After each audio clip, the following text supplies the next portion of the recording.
Today we're going to be talking about my all-time favorite travel lens for both photography and video, the Sony 16-35 f2.8 G Master 2 lens.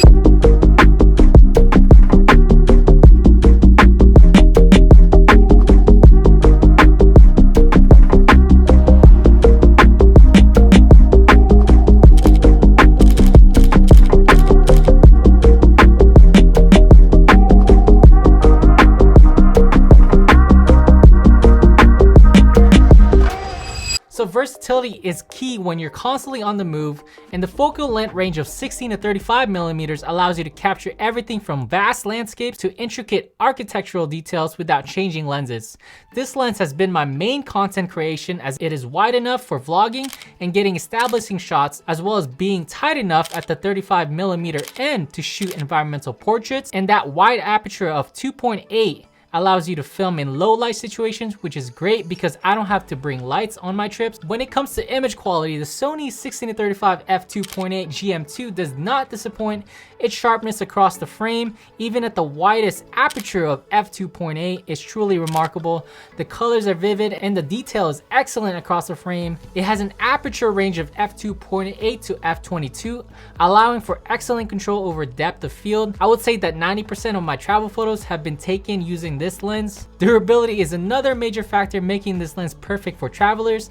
The body housing is of course weather sealed. I've taken this out through rain, snow, and dust. So this lens is exceptionally light and compact, and the lens weighs about 1.2 pounds. In terms of size, the lens measures about 3.48 to 4.8 inches. It is the smallest and lightest f2.8 wide angle zoom in its class. Also, it is approximately 20% lighter and 10% smaller than its predecessor, the GM1. I know that it might not seem as much of a difference, but it does add up when you're carrying other cameras and lenses in your bag. So as far as autofocus performance, the Sony 16-35 GM2 uses the floating focus mechanisms that includes 4 original XD linear motors. Paired with my Sony a7R5, this lens works almost flawlessly. It focuses fast and accurately to whatever I throw at it. Sony does claim that the GM2 achieves 2 times higher autofocus speed compared to the Mark I version. I would say it would be a slight performance upgrade in terms of autofocus,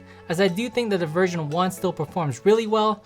Alright, let's talk about price. The Sony 16-35 f2.8 GM2 is priced at $2,300, while I've seen these go on sale for about $1,800. In comparison to the version 1, which I've found listed as low as $1,000 used on the Facebook marketplace. So there are other cheaper alternatives, namely the 16-35 f4 PZ lens, which retails for about $1,400, but you do lose an extra stop of light at f4. So depending on your budget, if you already own the GM1 version and the weight doesn't bother you, I honestly would try to keep that, unless you can find someone that can buy it from you for your desired asking price and then upgrade to the newer version, which is what I did. I sold off my GM1 for about $1,200, and then I used that money to upgrade to the version 2.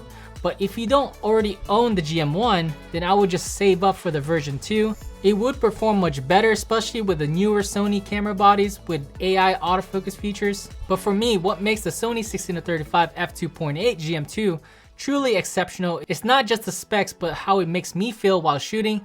I know this is completely subjective, but I really feel like this lens truly inspires me to shoot more, explore further, and create more content. I don't regret purchasing this lens, and I can't wait to take it out for more future travels. In the end, what really matters is how the lens fits into your travel style and helps you achieve your vision. And for me, the Sony 16-35 f2.8 GM2 lens have been my main companion in my recent journeys. So whether you're seasoned photographer or just starting out, this lens could be the perfect addition to your travel kit, helping you capture the essence of your adventures in stunning detail. So if you find any value in this video, give me a like, subscribe, and I will see you in the next one.